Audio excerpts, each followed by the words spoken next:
Welcome to VVD news. ప్రజల కోసం ప్రశ్నించే గొంతున్నాయి. నేను మీ సాయి రంగశెట్టి. ముందుగా ఈ రోజు బులెటిన్ కు స్వాగతం.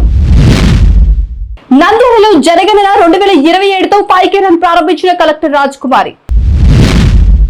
ఎర్ర జెండాలతో ఎరుపెక్కిన తిరుపతి. ఏఐటీయూసీ రాష్ట్ర మహాసభల భారీ ర్యాలీ.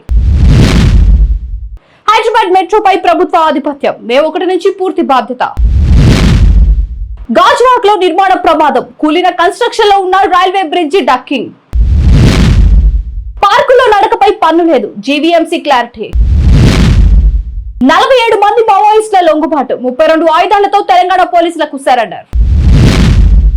పోలీస్ అకాడమీ వద్ద కారు దగ్ధం. షార్ట్ సర్క్యూట్ తో మంటలు. బీసీ సమస్యలపై వైసీపీ పోరుబాట. అనంతపురంలో బీసీ గళం సభ. సిసిటి పరిశ్రమలో భారీ అగ్ని ప్రమాదం. మంటల్లో కాలిపోతున్న ఫ్యాక్టరీ. నంద్యాల విశ్వనగర్ లో వైభవంగా బ్రహ్మంగారి ఆరాధన. బుక్కాపురంలో కుక్క వీరంగం. దాడిలో పలువురికి గాయాలు. ఇక డీటెయిల్స్ చూస్తే, నంద్యాలలో సెన్సెస్ 2027 అవగాహన కార్యక్రమంలో భాగంగా పైకేరన్ ను జిల్లా కలెక్టర్ రాజకుమారి ప్రారంభించారు. ఏప్రిల్ 30 లోపు sc.census.gov.in ద్వారా స్వీయ నమోదు చేసుకోవాలని ప్రజలకు సూచించారు. మార్కెట్ యార్డ్ నుంచి గాంధీ చౌక్ వరకు ర్యాలీ నిర్వహించగా అధికారులు పాల్గొన్నారు. నమోదు తర్వాత వచ్చే ఎస్సీ ఐడిను భద్రంగా ఉంచుకోవాలని తెలిపారు.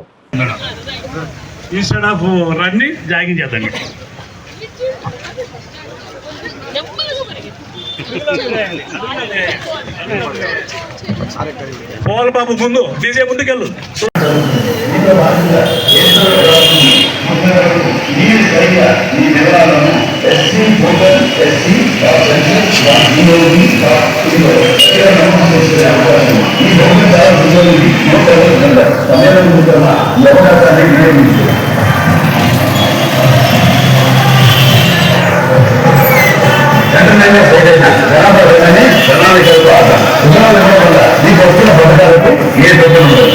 మనందరం జనాభా గణన వివరించి మన వంతు గణాన్ని చరిత్ర సృష్టిస్తాం.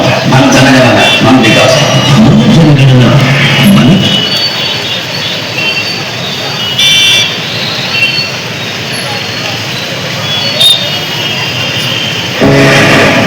మేము వరల్డ్ కప్ గెలిచినప్పుడు మా టీం ఒక్కటే గెలవలేదు, దేశం మొత్తం గెలిచింది. ఆ క్షణం ప్రతి ప్లేయర్, దేశంలోని ప్రతి ఒక్కరు ఎంతో గర్వించారు. కానీ ఈ విజయం ఒక్కసారిగా రాలేదు. వరల్డ్ కప్ సమయంలో కోచ్ ఇంకా మా సపోర్ట్ స్టాఫ్ దేశ జనగణన, దేశ వికాసం, మన దేశ భవిష్యత్తు మన చేతుల్లోనే అన్న నినాదంతో ఈరోజు మనం నంద్యాల డిస్ట్రిక్ట్ హెడ్ క్వార్టర్ లో మార్కెట్ యార్డ్ నుంచి గాంధీ చౌక్ వరకు 5K రన్ నిర్వహించుకున్నాము. జనగణన 2027 కార్యక్రమంలో భాగంగా ఇప్పుడు సెల్ఫ్ ఎన్యూమరేషన్ అన్న ప్రక్రియ ఏప్రిల్ 16 నుంచి ఏప్రిల్ 30 వరకు జరుగుతుంది.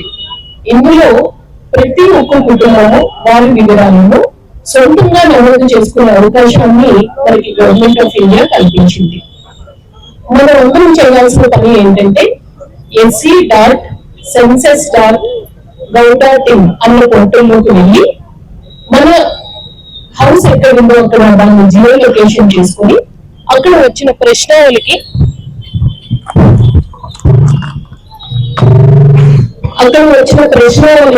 మనం సమాధానం చెప్పాల్సి ఉంటుంది. మొత్తం ప్రశ్నలన్నీ ఆన్సర్ చేసిన తర్వాత, సబ్మిట్ చేసిన తర్వాత మనకి SC ID, self enumeration ID ఒకటి జనరేట్ అవుతుంది. ఆ ఐడిని మనం జాగ్రత్త పెట్టుకుంటే ఎన్యూమరేటర్ మన దగ్గరికి వచ్చినప్పుడు జనగణన భాగంగా ఆ ఐడిని ఇస్తే మన వివరాలు సరిగ్గా ఉన్నాయో లేదా మరొకసారి చెక్ చేయడం వల్ల జరుగుతుంది. తిరుపతిలో ఏఐటీయూసీ 18వ రాష్ట్ర మహాసభల సందర్భంగా వేలాది మంది కార్మికులతో భారీ ర్యాలీ నిర్వహించారు. ఎర్ర జెండాలతో నగరం ఎరుపెక్కింది. ఈ ర్యాలీలో ఏఐటీయూసీ నంద్యాల జిల్లా కార్మికులు, నాయకులు, జిల్లా కార్యదర్శి సుంకయ్య ఆధ్వర్యంలో పాల్గొన్నారు. మున్సిపల్ కార్మికులు సహా అనుబంధ సంఘాలు కూడా భారీగా హాజరయ్యాయి.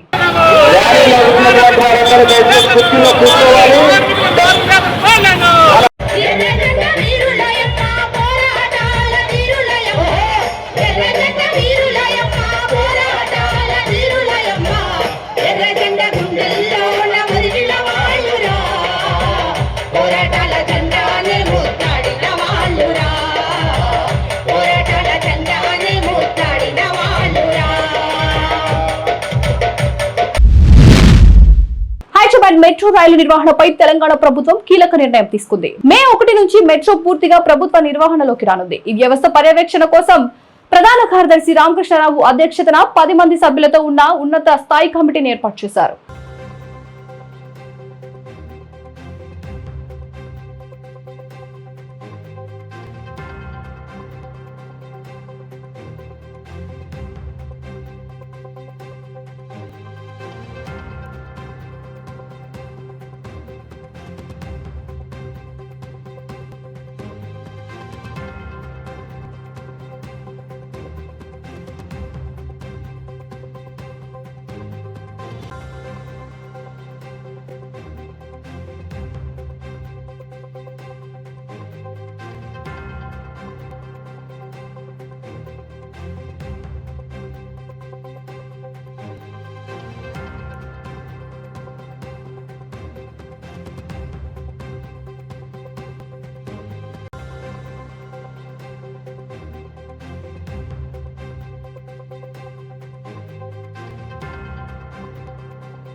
గాజువాకలో నిర్మాణంలో ఉన్న రైల్వే బ్రిడ్జ్ డక్కింగ్ కూలిపోవడంతో ప్రమాదం జరిగింది. పిల్లర్ల మధ్య కాంక్రీట్ వేస్తుండగా ఈ ఘటన చోటు చేసుకుంది. 7 గాయాలు కాగా అందులో 2 పరిస్థితి విషమంగా ఉంది. గాయపడిన వారిని కిమ్స్ హాస్పిటల్ కు తరలించారు.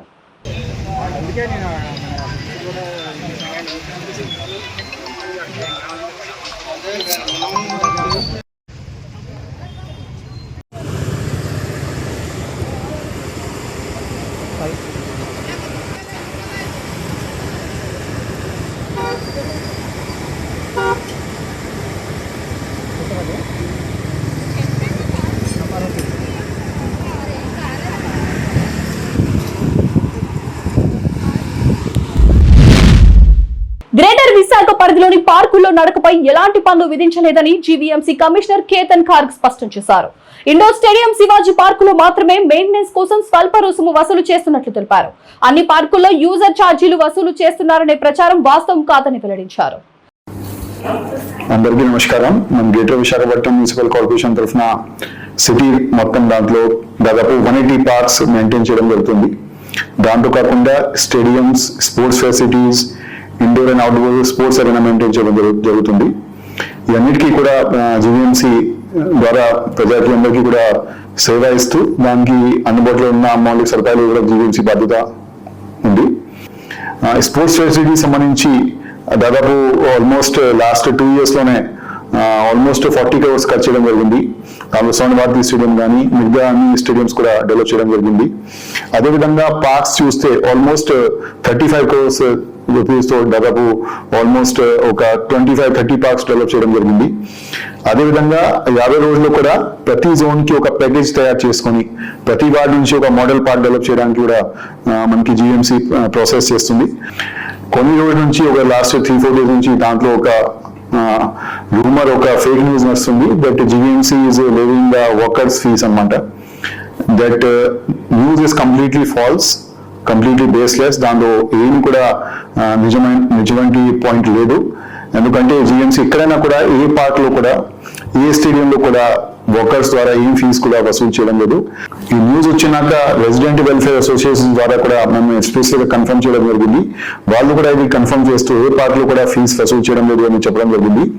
ప్రజలతో మేము కోరేది ఏంటంటే ఎక్కడైనా ఎవరైనా కూడా జీఎంసీ బిహాఫ్ లో ఫాల్స్ గా ఫీజు వసూలు చేస్తే దయచేసి మీరు కన్సర్న్ జోనల్ ఆఫీస్ కి, కన్సర్న్ సచివాలయం కి, మెయిన్ ఆఫీస్ కి తొందరగా మీరు కంప్లైంట్ పెట్టాలి.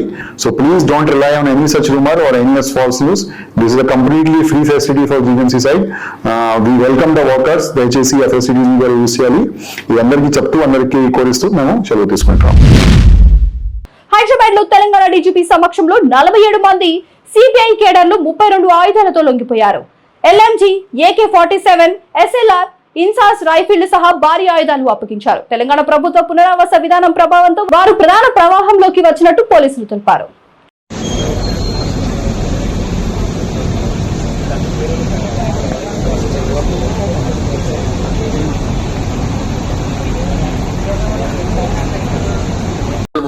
rounds of ammunition, SLRs 3, SLR rifles వచ్చిండ్రు 8 rounds of ammunition, INSAS rifles 2 తుపాకులు, 6 ల్యాండ్ మైన్స్ కి మందు పాత్రలు కలిపి పోలీసుల మీద ప్రయోగించే వాళ్ళు ఆ విధంగా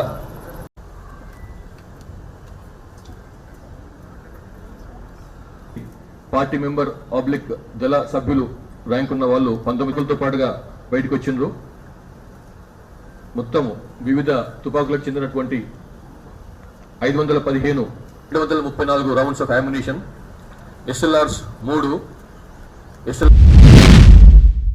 హైదరాబాద్ పోలీస్ అకాడమీ సమీపంలో షార్ట్ సర్క్యూట్ కారణంగా స్విఫ్ట్ డిజైర్ కారు దగ్ధమైంది. అజీజ్ నగర్ నుంచి ఎల్బీ నగర్ వెళ్తుండగా ఈ ఘటన చోటు చేసుకుంది. కారులో ఉన్న రఘు, అనిల్ కుమార్లు సురక్షితంగా బయటపడడంతో ప్రాణభయం తప్పింది. ఈ ఘటనతో రోడ్డుపై భారీగా ట్రాఫిక్ నిలిచిపోయి ప్రయాణికులు ఇబ్బందులు ఎదుర్కొన్నారు.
బీసీ సమస్యలపై వైసీపీ పోరుబాట మొదలుపెట్టింది. అనంతపురం నగరంలోని లలిత కళా పరిషత్ లో బీసీ గళం పేరుతో రాయలసీమ జిల్లాల బీసీ ప్రతినిధుల సమావేశం ఏర్పాటు చేసింది. ఈ సమావేశానికి మాజీ మంత్రి పెద్దిరెడ్డి రామచంద్రారెడ్డి, ఎమ్మెల్సీలు రమేష్ యాదవ్, భరత్ హాజరు కానున్నారు. ఈ సందర్భంగా బీసీలకు ఇచ్చిన హామీలపై చంద్రబాబు ప్రభుత్వంపై గళం వినిపించారని, వెంటనే హామీలను అమలు చేయాలని బీసీ ప్రతినిధులు డిమాండ్ చేస్తున్నారు.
సత్యవేడు మండలం శ్రీ సిటీలోని ఒక ప్యాక్ పరిశ్రమలో భారీ అగ్ని ప్రమాదం సంభవించింది.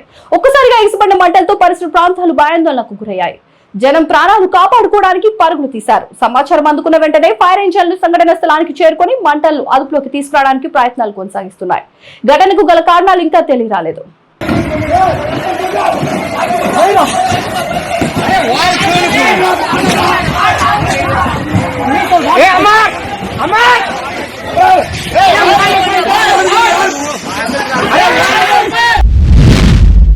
నంద్యాల విశ్వనగర్లోని శ్రీ గాయత్రి విశ్వకర్మ దేవాలయంలో పోతులూరి వీరబ్రహ్మేంద్ర స్వామి ఆరాధన మహోత్సవం ఘనంగా నిర్వహించారు. ప్రత్యేక పూజలు, అభిషేకాలు నిర్వహించగా భక్తులు భారీగా పాల్గొన్నారు. మహా నైవేద్యం సమర్పించి అన్నప్రసాదం పంపిణీ చేశారు.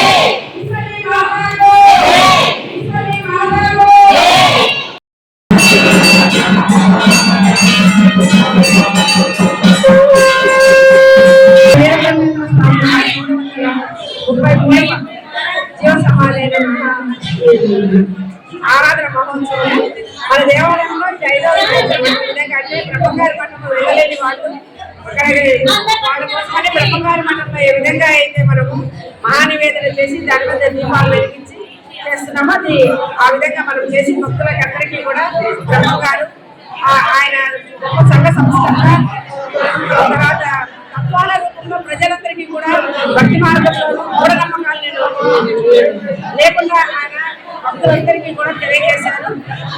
పర్వత సహనాన్ని కూడా ఆయన గుర్తించారు. అందుకని నవాబు దగ్గరికి వెళ్ళి ఆయన వాళ్ళతో మాట్లాడి గుర్రం కడుపులో ఏమున్నదనేది అన్ని కూడా ఆయన తెలియజేశారు. గొప్ప సంఘ సంస్థ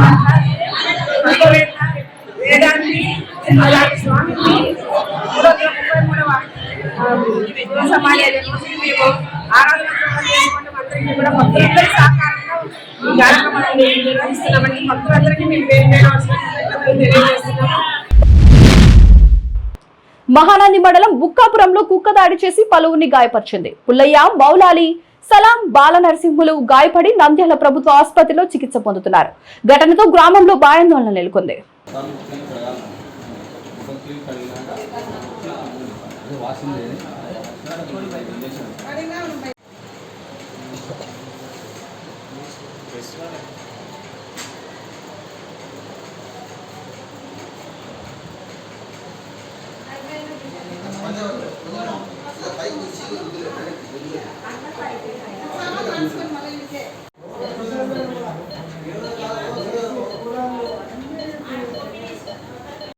మహానందిలో కాపురం గ్రామం దగ్గర మెయిన్ రోడ్ చర్చి దగ్గర కడుతున్నాను.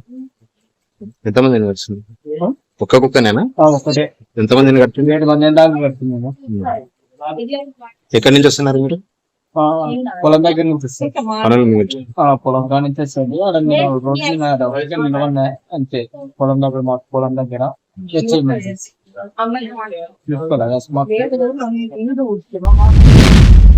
చూసారు కదా, ఇవి వాటి అప్డేట్స్. మరిన్ని అప్డేట్స్ కోసం చూస్తూనే ఉండండి విబిడి న్యూస్. ప్రజల కోసం ప్రశ్నించే కొంటున్నాయి.